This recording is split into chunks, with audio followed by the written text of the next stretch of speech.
लगा करके और पूरे को पूरा करोड़ों अरबों खरबों रुपए का घोटाला करके भारतीय जनता पार्टी अपने हित में काम कर रही है। तीसरी बात कि इन लोगों ने कहा कि इलेक्टोरल बॉन्ड इलेक्टोरल सरकार चला रही है और भारतीय जनता पार्टी और भारतीय जनता पार्टी को सीधी टक्कर देने के लिए विपक्षी मतों का ध्रुवीकरण एक साथ हो, विपक्षी दल बंटे, विपक्षी। नमस्कार साथियों, आप देख रहे हैं सच टीवी न्यूज में हूं मंजीत। साथियों, आज हमारी टीम पहुंची है सिवान जिला के कांग्रेस भवन में और आज यहां पे प्रेस वार्ता बताया जाए इसका मूल धारणा क्या रहा।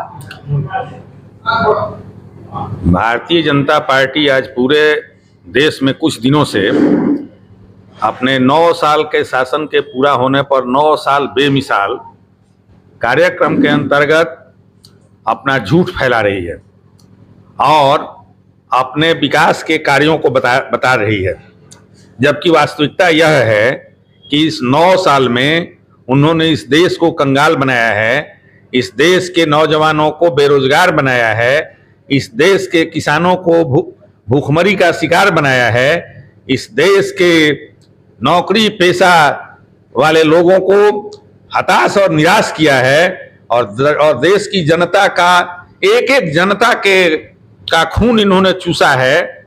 इसलिए कांग्रेस पार्टी को यह आवश्यकता महसूस हुई कि वह इस देश की जनता को इस देश में 9 वर्षों में जो कंगाली बदहाली भारतीय जनता पार्टी ने लाई है और उसका झूठा ढिढोरा पीट रही है, इसकी असलियत को जनता के बीच बताया जाए।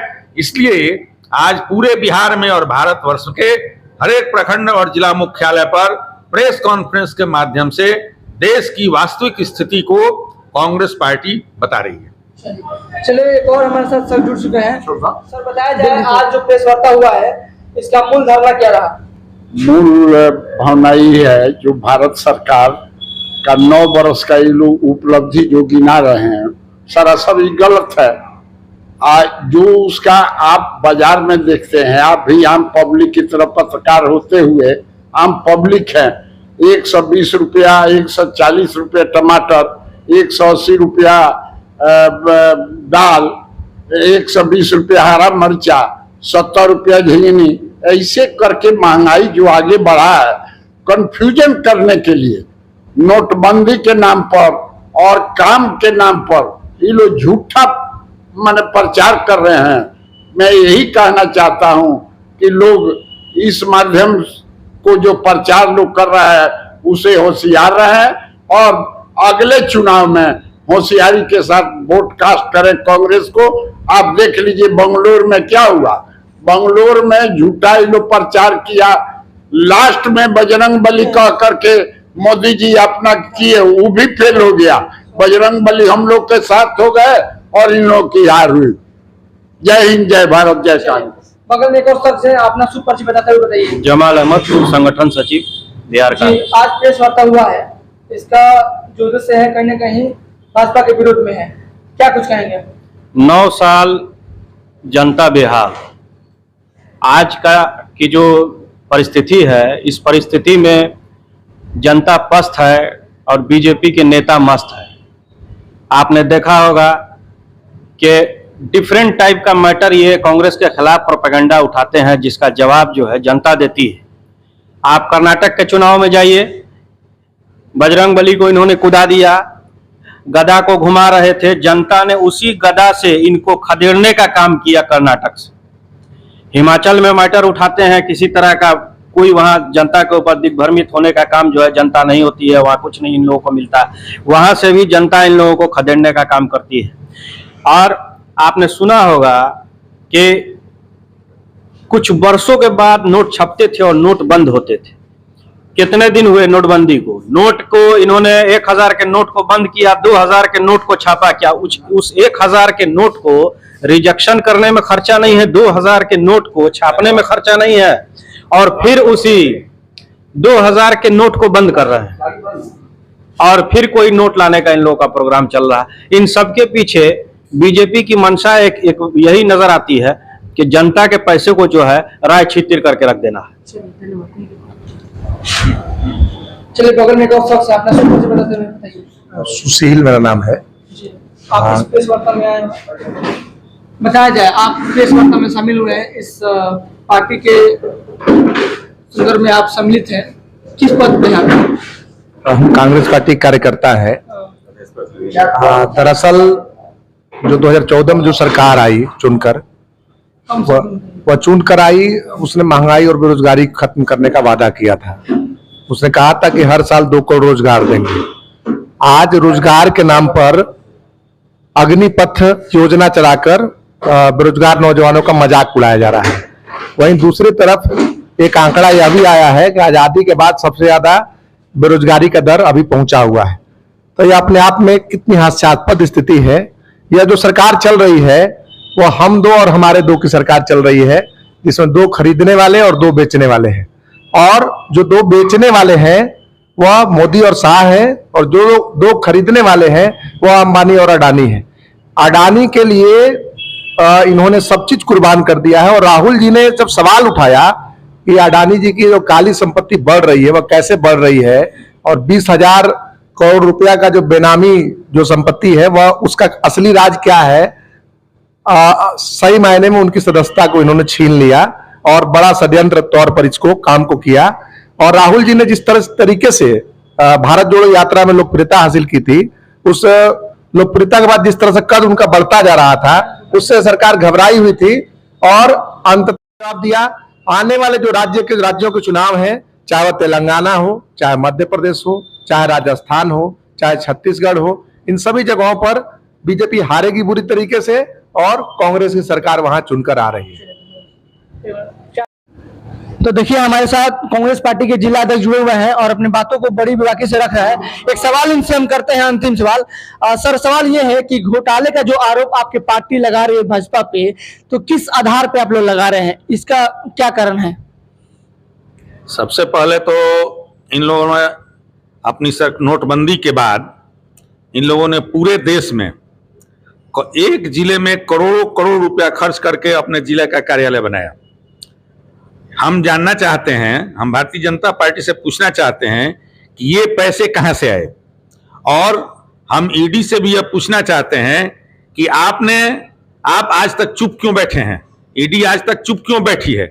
दूसरी बात, कि पीएम केयर फंड नाम की एक स्कीम इस सरकार ने लाई और उसमें यह प्रावधान किया गया कि इसका ऑडिट नहीं किया जा सकता, जबकि पीएम केयर फंड कोई सरकारी संस्था नहीं है। और जब सरकारी संस्था नहीं है तो इसके साथ देश की जनता को गुमराह करने के लिए, बड़े बड़े उद्योगपतियों से मोटा धन वसूलने के लिए इसमें पीएम का नाम लगा करके और पूरा करोड़ों अरबों खरबों रुपए का घोटाला करके भारतीय जनता पार्टी अपने हित में काम कर रही है। तीसरी बात, कि इन लोगों ने कहा कि इलेक्टोरल बॉन्ड जारी करके इन लोगों ने जितने भी बड़े बड़े पूंजीपति थे उनसे पैसे इन लोगों ने वसूले और उन इलेक्टोरल बॉन्ड का भी कोई हिसाब नहीं देना है।